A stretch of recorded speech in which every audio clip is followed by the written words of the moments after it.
LSU completely imploded last night on the road in College Station against Texas A&M. They were up 17-7 at one point during this game. It seemed like they were going to roll to a dominant win, get a statement victory on the road, and show everybody how they're the team to beat in the SEC. However, out of nowhere, late in the third quarter, Texas A&M just randomly took control of this game. Garrett Nussmeier throws a couple of costly interceptions. They make a quarterback change, going from Connor Wigman to Marcel Reed, who was playing like a man possessed out there, because as soon as he came in, Texas A&M's offense just went completely off the chain. They scored like 5 straight on their last couple of possessions to end the game. LSU has a botched field goal snap, and missed field goals were really costly for LSU in this game. They had a few earlier as well, and A&M just completely dog walked LSU on the ground. They had over 200 rushing yards, and it's just a really disappointing time to be an LSU fan right now, because if you would have won this game, you would have found yourself in first place in the SEC and control of your own destiny. But instead, you fall to that Mike Elko magic, and you're in a really tough situation right now, because next week's game against Alabama is must win for you. It doesn't get any bigger than that. Win or go home. The loser of that game is going to end up watching the playoffs from the seat of their couch. And I was never high on LSU to begin with coming into this season, because first of all, Brian Kelly has showed that he's not a great head coach in terms of being able to get you over the hump. Mike Elko, last year, where is he at? Duke.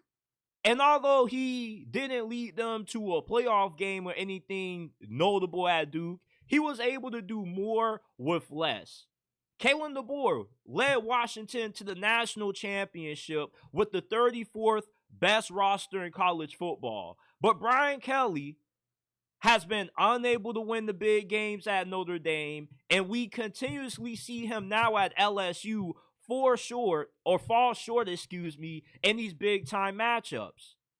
Brian Kelly, once again, in this loss to Texas A&M, showed the whole entire world why this dude is the biggest fraud in college football. This dude is not an elite head coach. When you look at LSU, going into this season, they had a bunch of concerns about their defense. They bring in Blake Baker, Missouri's former defensive coordinator, and you thought that would be able to improve your defense, which it has slightly, but not at a high enough level for you to be a championship caliber football team.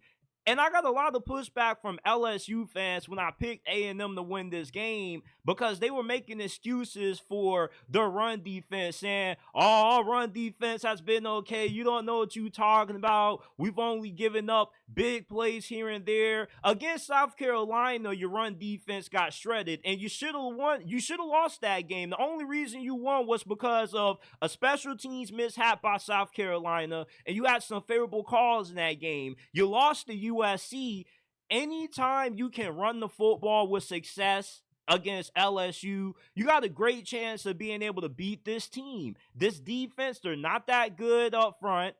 And the back end of their secondary, they had a pretty okay game until they had to go up against the animal that was Marcel Reed. And Marcel Reed, oh my goodness, what was A&M doing putting this guy on the bench in favor of Connor Wigman? This dude looks like the second coming of Jaden Daniels. I mean, he was unstoppable. He could do no wrong. The dude was throwing dots. He had a nice pass late in this game where he split 2 defenders right in the middle of the field. I mean, this dude is making dudes miss, looking like Houdini back there at QB. Texas A&M, without a doubt, they're rolling with this dude for the rest of the season, and he may be the future of this program. He could be a future Heisman Trophy contender with the kind of upside and potential that he possesses. He looks like Lamar and Jaden Daniels put together. Very accurate throw of the football. This was probably his best passing display of the season. Okay, Marcel Reed was throwing some absolute dots. And A&M moving forward, you're in prime control of the SEC right now. You're now in first place. And if you win out, you can find yourself in the SEC championship game. That only depends on if you can beat South Carolina this upcoming week and what happens the last game of the regular season when you got to go up against Texas.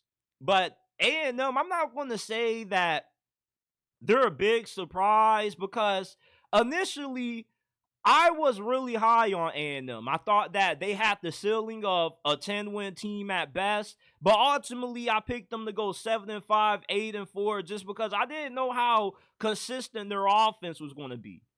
But with how dominant they've been running the football this year and how lights out their defense has been, I keep asking myself, like, how did this team lose to Notre Dame in week 1? Notre Dame, I refuse to buy them as a playoff team. They just don't look like playoff material to me. If A&M was to play Notre Dame again, they would smack the Irish. Straight up. A&M is having a magical season year 1 under Mike Elko. It's no surprise because the difference between him and Brian Kelly is that this dude has been able to win with less. So when you give him more at a job like Texas A&M that has unlimited resource, access to the best guys in the portal, the best guys coming out of high school, and this team already had a really good roster based off the foundation that Jimbo Fisher laid in recruiting, it's no surprise that they're having such a good season up to this point.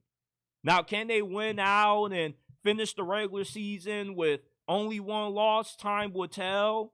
But it's a safe bet to see A&M in the SEC championship this year. They've been the most consistent team in this conference, and they probably are the most well-rounded team in the SEC in terms of they don't really have any big weaknesses. This is a pretty balanced team all around. Offensive line is good. You got capable wide receivers. You got really good quarterback play. No matter if you choose to go back to Wigman, I don't think Wigman is a crappy quarterback. He's not as good as what Jimbo Fisher hyped him up to be, but he's pretty decent. But last night, you just had to go to Marcel Reed because you needed to change. And it feels like once Marcel Reed came into the game, LSU's defense just completely was in shambles. They didn't know how to game plan for this dude. But moving forward, I'm really excited to see how Mike Elko's first year at Texas A&M turns out because we've seen guys like Kurt Cignetti, Coach Prime, Kalani Sitake at BYU be able to turn around their programs after a down season really fast.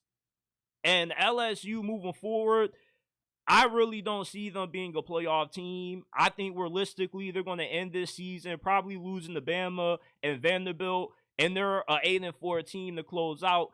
It's really hard to buy into Brian Kelly, a guy that continuously has made a lot of excuses for why he can't win the big one throughout his career. And once again, he showed tonight that he's not a great head coach because he can't win the big ones. Just like how he couldn't win the big ones at Notre Dame with less resources, the dude continues to overachieve at a school that gives you the best of everything that you need to win.